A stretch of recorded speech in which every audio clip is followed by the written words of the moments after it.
my son proudly exclaimed. "You will never compare to my father-in-law." His words struck me like a knife. The perfect father-in-law versus a simple father who had silently supported his family for years. I stood up and replied, "Will he pay your bills? Because I'm not sending you any more money." My son's wife was shocked. "What money? We haven't received a cent from you." What I found out next shocked me even more. The fork trembled in my hand as Daniel's laughter filled the dining room. Rain drummed against the windows, but the storm outside felt gentle compared to what was brewing at my own table. "Edward always knows exactly what to do," Cora said, cutting her chicken with precise movements. "When that shipping delay happened last month, he had it solved in 2 phone calls." I watched my son nod eagerly, his eyes bright with admiration for his father-in-law. "That's the difference between real business vision and—" Daniel gestured vaguely around my dining room, taking in the wooden furniture I built with my own hands, the family photos watching from their frames. His meaning hung in the air like smoke. "And what?" The words came out sharper than I intended. Cora glanced between us. "Arnold, the dinner is wonderful. Thank you for cooking." But Daniel was already warming to his theme. "Edward sees the big picture.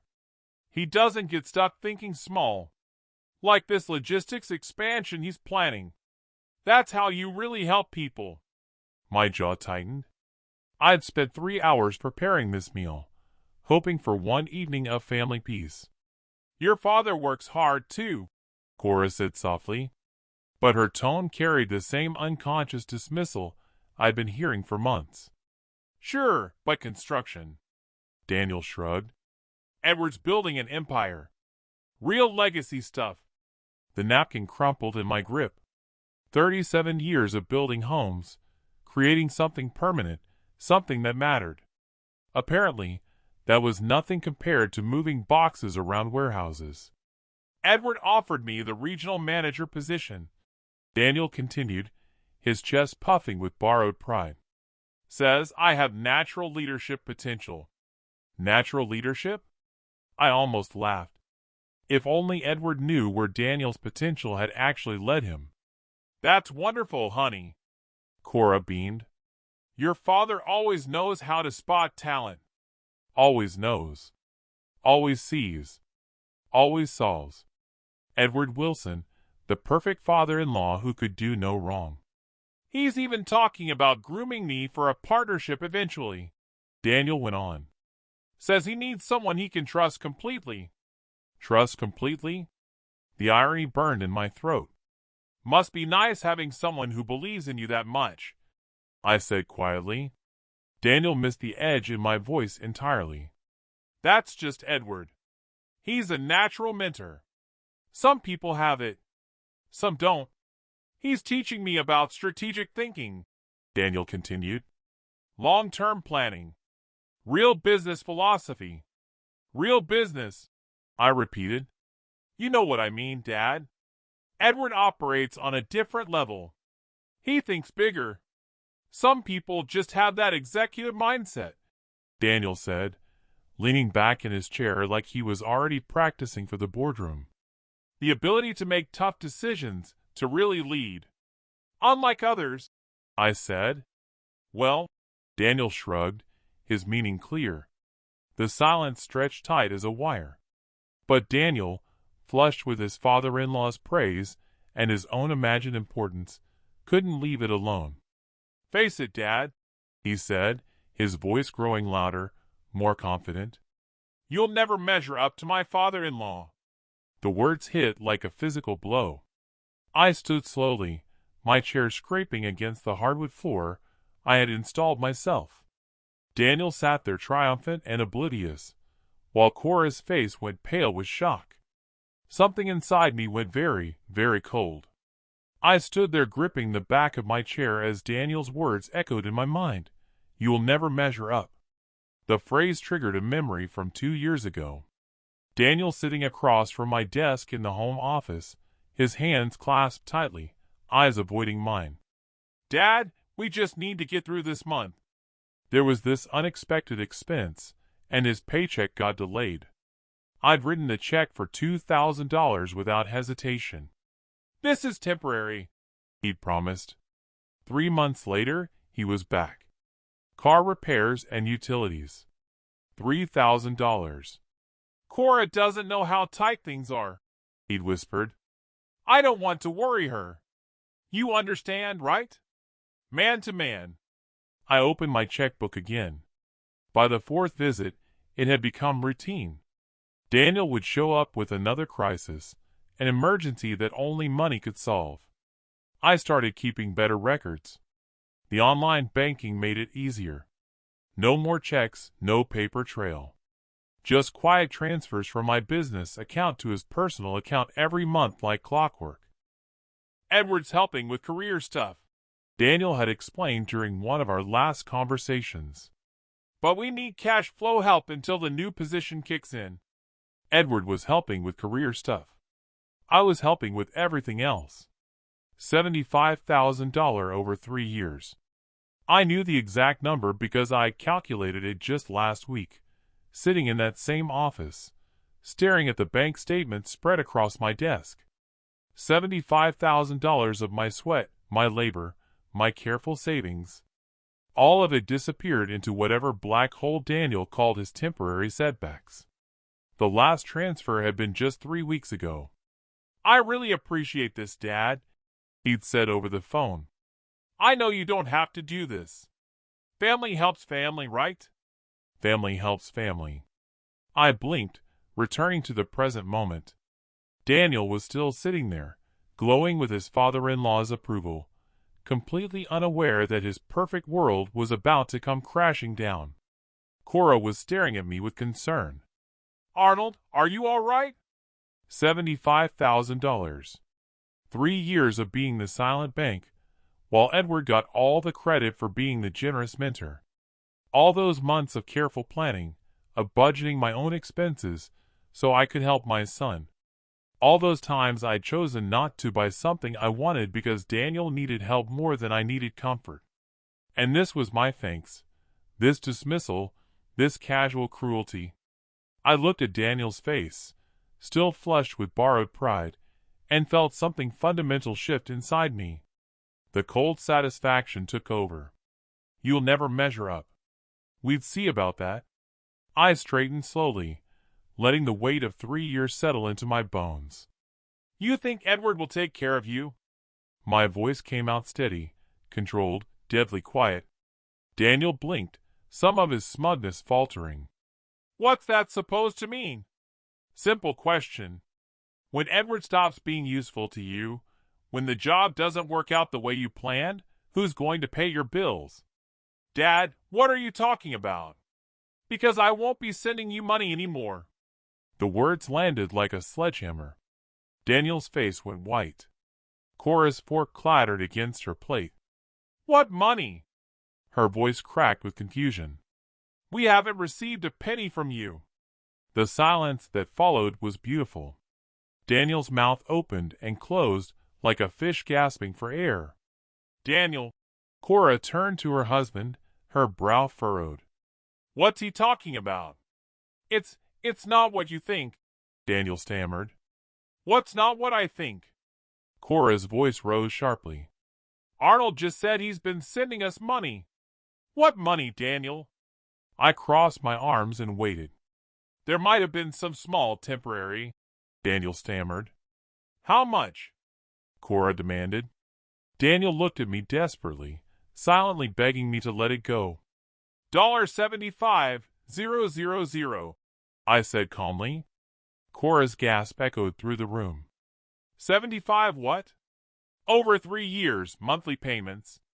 Sometimes more when he had special emergencies. Car repairs, rent increases, utility bills, medical expenses, always something. I kept my voice conversational. "Daniel." Cora's voice had gone deadly quiet. "Is this true?" Daniel's face crumpled. "Cora, I can't explain. $75,000.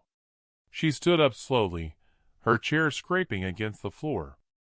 While I've been worried sick about our finances, while I've been taking extra shifts and cutting back on everything? It wasn't supposed to be that much, Daniel whispered. Where did it go? The question came from both of us simultaneously. Daniel's mouth worked soundlessly. Sweat beaded on his forehead. He looked around the room as if searching for an escape route, but there was nowhere to run. Daniel, Cora's voice was ice. Where did the money go? The thunder that followed a flash of lightning seemed to shake the house. Daniel opened his mouth to speak, and I leaned forward.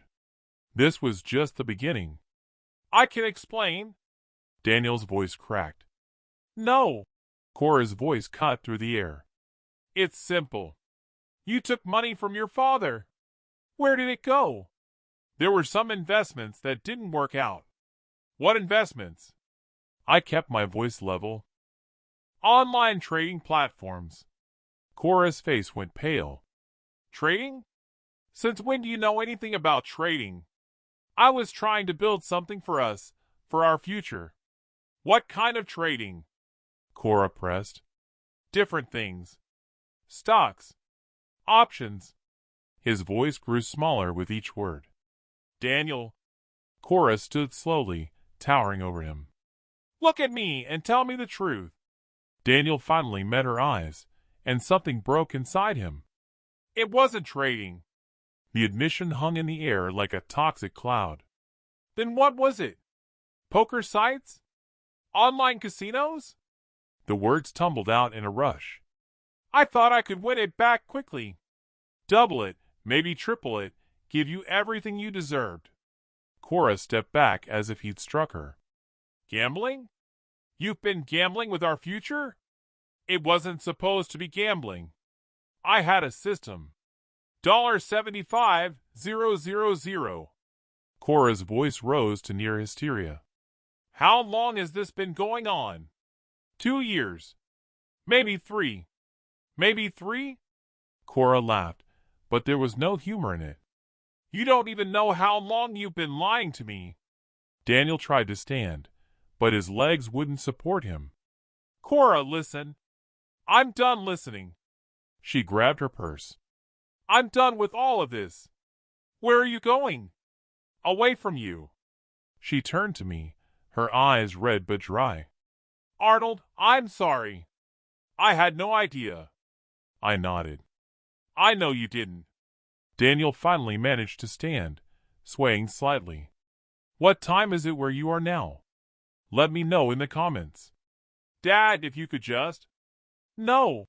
The word came out harder than I intended.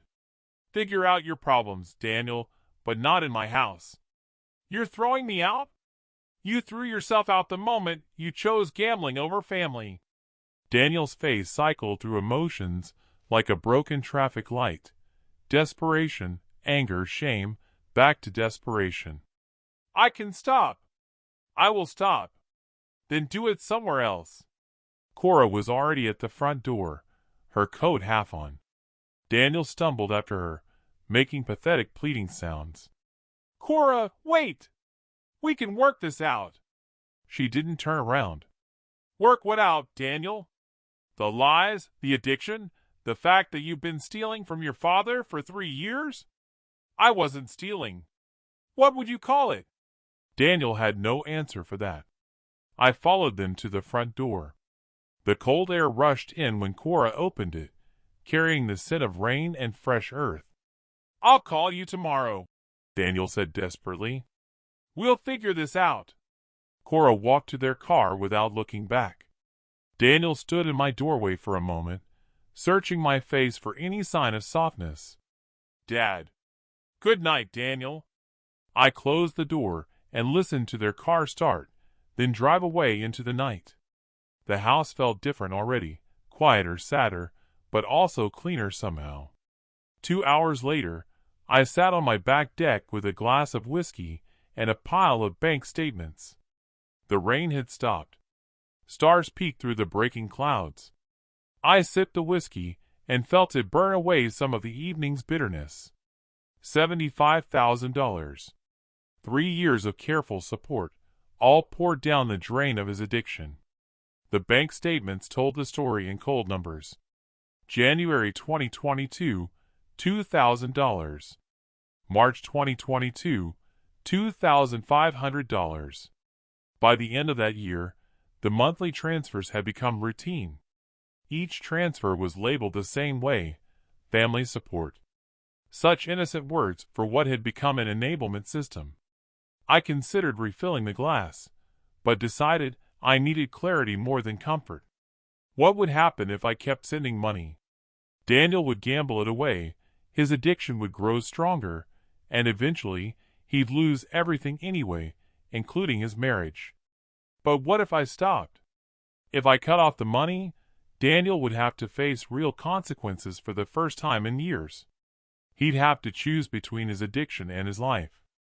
That choice might save him, or it might destroy him. My own father's words echoed in my memory. Son, the only thing you really own is what you earn yourself. Everything else is just borrowed time. Maybe what Daniel needed wasn't inheritance, but incentive. I gathered the bank statements. I knew what I had to do. I made my way to the kitchen and pulled out my address book. The next morning, the phone rang at 10:30. Daniel's name appeared on the caller ID. I answered. Hello, Daniel. Dad. His voice sounded rough. About last night, I know things got heated. Heated is one word for it. I wanted to apologize for the things I said, the comparison to Edward. That wasn't fair. I sipped my coffee and waited. Daniel was always good at apologies. I also wanted to explain about the money situation. It's not what you think. What do I think? Well, he seemed to lose momentum. I mean, it sounds worse than it is. $75,000 in gambling losses. How does that sound better? It's not all gone. His voice picked up speed, desperate now. Some of it I can get back. There are these techniques, strategies. No. The word hit him like a physical blow. I could hear his breathing change. Dad, please. I can make this right. The only way to make this right is to stop gambling. I've stopped. Last night was a wake-up call, but I need to get back what I lost for Cora's sake. The same circular logic that had trapped him for 3 years. Where's Cora now? At work. She's pretty upset. I imagine she is. That's why I need to fix this quickly before she does something drastic. What kind of something? She mentioned lawyers. Divorce lawyers. Maybe that's not the worst idea. Dad. His voice cracked. You can't mean that. I mean that she deserves better than being married to an active gambler. But I'm not active anymore, I told you. Then get professional help. Addiction counseling, Gamblers Anonymous, residential treatment if necessary. I don't need. That's the only help I'm offering, Daniel. Treatment, not money. The silence stretched. Edward won't help either, he said finally. You asked Edward for money? Yesterday, before the dinner. He turned me down flat. Said I needed to figure this out myself. Smart man. So you're both against me. We're both against your gambling. It's the same thing. His voice turned ugly bitter. Rich old man teaching his son a lesson, making him beg. Daniel, this isn't a game. Oh, isn't it? He spat the words. You'll regret this. Both of you will regret this. The line went dead. I sat there for a long moment, listening to the dial tone. Then I reached for my address book. Mary Lawson, attorney at law. 3 days later, I sat in Mary Lawson's office on the 15th floor of a glass tower downtown. It is urgent, I told her. I need to change my will. May I ask why? My son has a gambling addiction. Mary reached for a legal pad. How serious? Serious enough that he's gambled away $75,000 of my money over the past 3 years. What kind of changes are you considering? I want to make his inheritance conditional on getting clean. That's possible. Washington state allows performance-based inheritance terms, provided they're specific and measurable. What would you recommend? Completion of a certified addiction treatment program would be the most defensible requirement. I'd recommend a minimum 6-month treatment program followed by 1 year of documented sobriety. And if he refuses, then you designate an alternative beneficiary. Many clients choose charitable organizations related to the addiction issue. I thought about Daniel's threats. There's a Gamblers Anonymous Foundation here in Seattle. Perfect. That creates a clear incentive structure. He gets help and inherits, or the money goes to help other addicts. What about my daughter-in-law? She's innocent in all this. We can include a separate provision for her, a fixed amount, regardless of your son's compliance. $50,000. Mary nodded. This is clearly a difficult decision. Are you certain? I've been enabling him for 3 years. It has to stop. Then we'll draft something ironclad. We can schedule the signing for this week. 2 days later, I returned to Mary's office for the formal signing. The legal documents were spread across the mahogany conference table. Mary, the notary public, and 2 witnesses were present. Before we begin, Mary said, her voice formal, I want to review the key provisions one more time. She lifted the document. The inheritance is contingent upon Daniel Riley's completion of a certified gambling addiction treatment program. Minimum duration 6 months, followed by 1 year of verified abstinence from all forms of gambling. Yes. The word sounded harsh, but I felt only relief. If these conditions are not met within 5 years of your death, Mary continued, the estate will transfer to the Seattle Gamblers Anonymous Foundation, and Cora Wilson Riley will receive $50,000 regardless of Daniel's compliance or non-compliance with the rehabilitation requirements. The pen was in my hand. It was the hardest decision I had ever made, but it was the only way to offer my son a real future. I signed the document. I'm currently in Ho Chi Minh City, Vietnam, where it is 4:23 p.m. What do you think will be the toughest part of the next 5 years for Daniel and his family? The single toughest challenge will be the ultimatum itself. Daniel now faces a stark choice: sobriety or losing everything. For Daniel, the immediate shock will be followed by intense resentment towards his father and, potentially, Cora for siding with him. His ego, which was bolstered by Edward and his own self-importance, will be brutally injured. The next step is confronting the addiction head-on, which is painful, requires humility, and means giving up the comfort of denial and enablement. For Arnold, his challenge will be enduring the silence and potential estrangement. Daniel's immediate reaction was anger and the threat of regret. Arnold must hold the line, resisting the impulse to fix things with money while watching his son struggle or, potentially, choose the wrong path. For Cora, she will face the difficulty of enforcing boundaries now that the secret is out. She must stand by Arnold's decision, knowing it's the only chance for Daniel's recovery, even as Daniel pressures or manipulates her. Her focus will shift from hiding the problem to managing the recovery process, which can be exhausting and emotionally draining. Daniel's perfect world, built on lies and borrowed money, has been exposed. Financial collapse. The $75,000 is gone. Cora is taking extra shifts, and Daniel has no financial lifeline. They face immediate hardship, which will test their marriage under extreme duress. Social fallout. Daniel's arrogance toward his father was public. The tech executives and venture capitalists from the previous story, who witnessed the first incident, now know his background and, crucially, that Edward refused to bail him out. Daniel's natural leadership potential at Edward's company is likely over. Trust between Daniel and Cora, and Daniel and Arnold, is fundamentally broken. Cora and Daniel's marriage. Forgiveness takes time. Cora's knowledge of the 3-year deception and the gambling will make her wary of every promise Daniel makes. Their relationship will essentially have to start from scratch, built on honesty and verifiable actions, not words.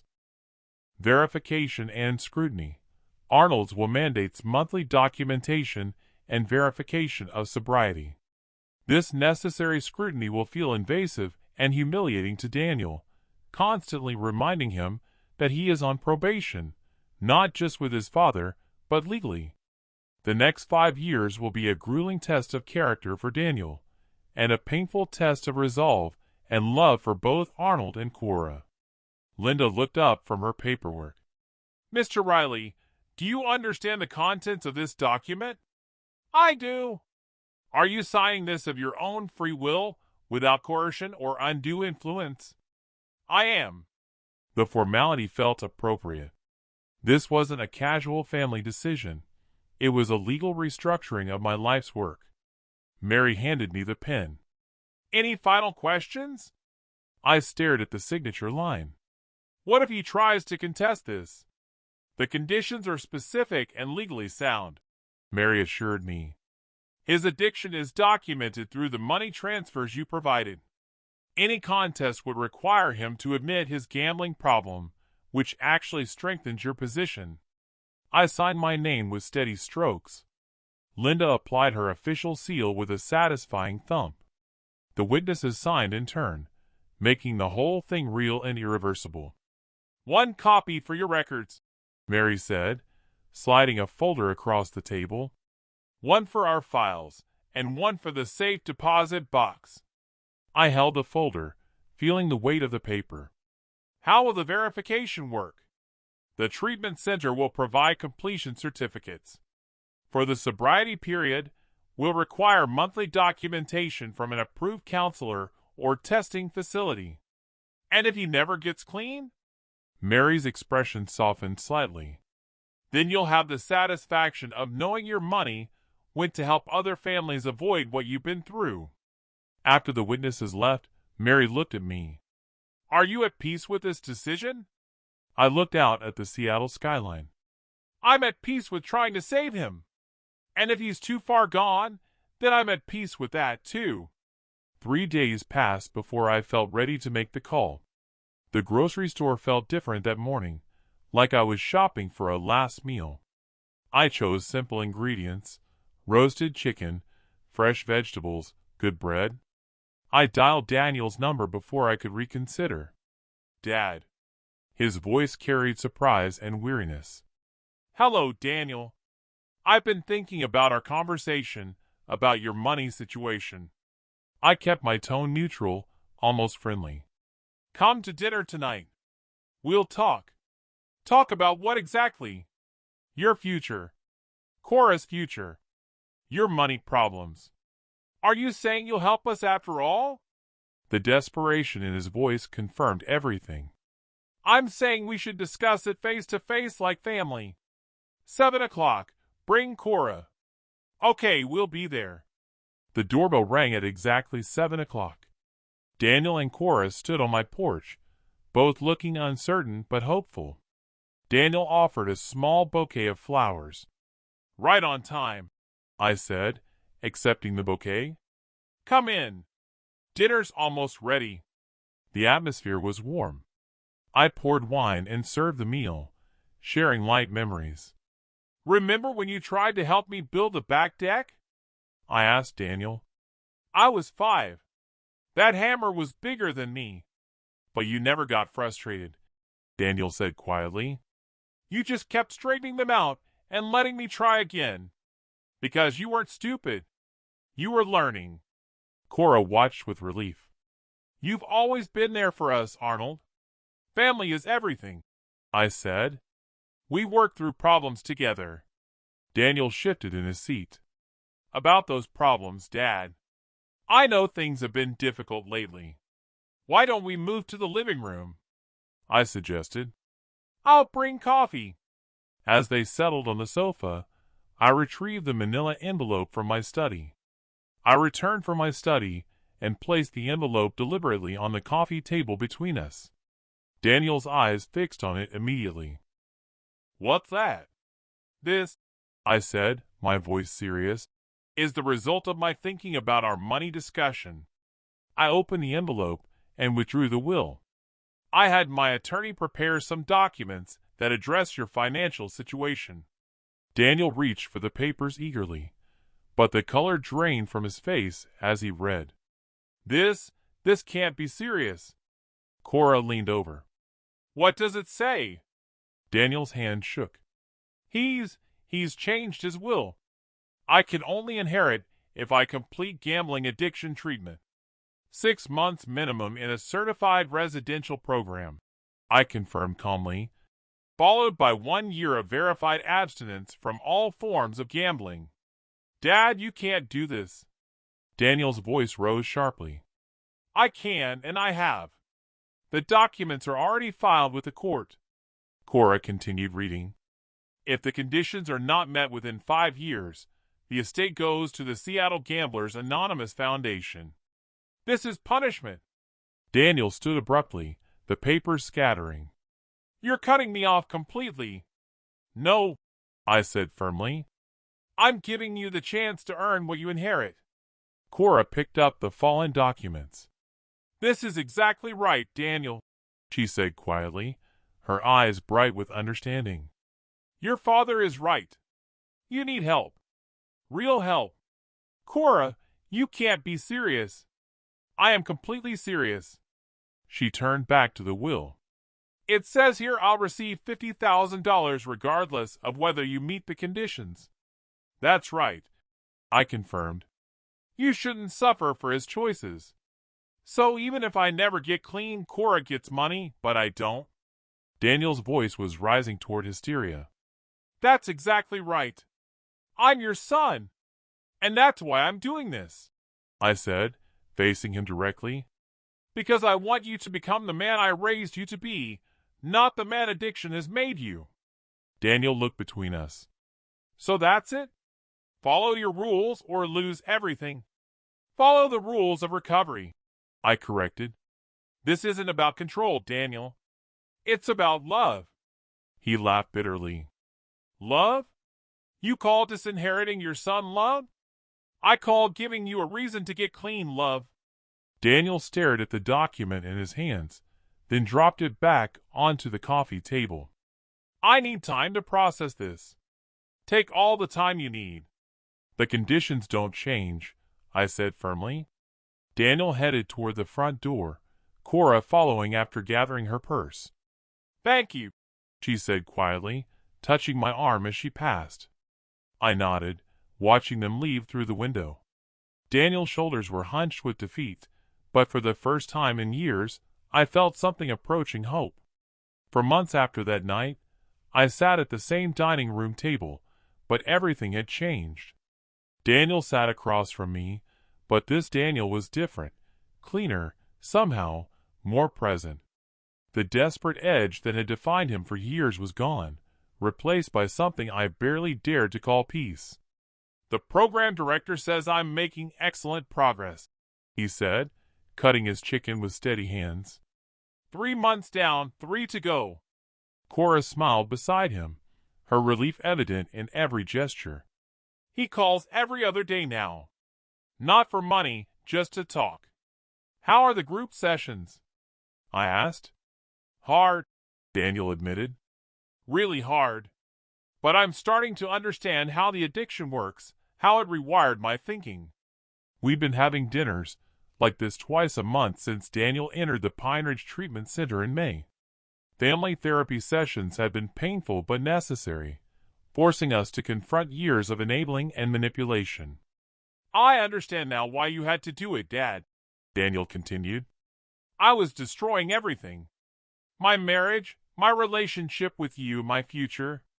I never stopped believing you could change," I said. "I just needed to stop making it easy not to." "The counselors explained enabling to us," Cora added. "How giving him money was actually feeding the addiction." Daniel nodded.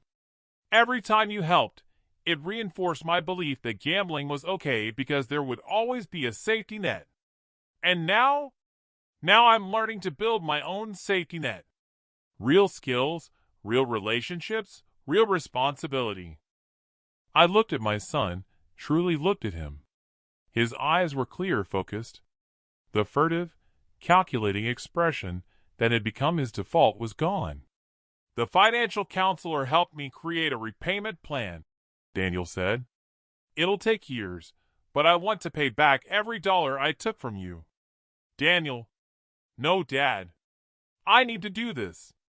Not for the inheritance, but for me, for my marriage, for our family. Cora reached for his hand. It's been hard, but we're both learning what a real partnership looks like. No more secrets, no more lies. I have 6 months left in the program, Daniel said, and I want to complete it even if I inherit nothing. This isn't about money anymore. The inheritance was never the point, I replied. Getting my son back was. Daniel's eyes filled with tears. I was so angry when you showed me that will. I felt betrayed, abandoned. And now I understand it was the most loving thing you could have done. If you'd just given me more money, I'd probably be dead by now. The grandfather clock chimed 8 times, just as it had that night 4 months ago. But instead of marking the end of our family, it now measured our healing. The counselor says recovery is lifelong, Daniel said. Even after I complete the program, I'll need ongoing support. You'll have it, I promised. From both of us, Cora added. We finished dinner in comfortable conversation about small things. Daniel's new job prospects, Cora's promotion, my latest construction project. Normal family talk that felt miraculous after years of crisis and lies. As they prepared to leave, Daniel hugged me tightly. Thank you for not giving up on me. Thank you for not giving up on yourself. I watched through the window as they drove away. Cora's hand rested on Daniel's shoulder as he drove. They were rebuilding their marriage, just as Daniel was rebuilding himself, slowly, carefully, with professional help and genuine commitment. The will still sat in my safe, its conditions unchanged, but I no longer thought of it as a weapon or a trap. It was simply what it had always been intended to be, a parent's love expressed through boundaries instead of enabling. My phone buzzed with a text from Daniel. Thanks for dinner, Dad. See you next week for therapy. I smiled, turned off the lights, and headed upstairs. Tomorrow would bring new challenges, but tonight I felt something I hadn't experienced in years, genuine hope for my son's future. If you like this story, please like this video, subscribe to the channel, and share your impressions of this story in the comments. To listen to the next story, click on the box on the right. Thank you for watching.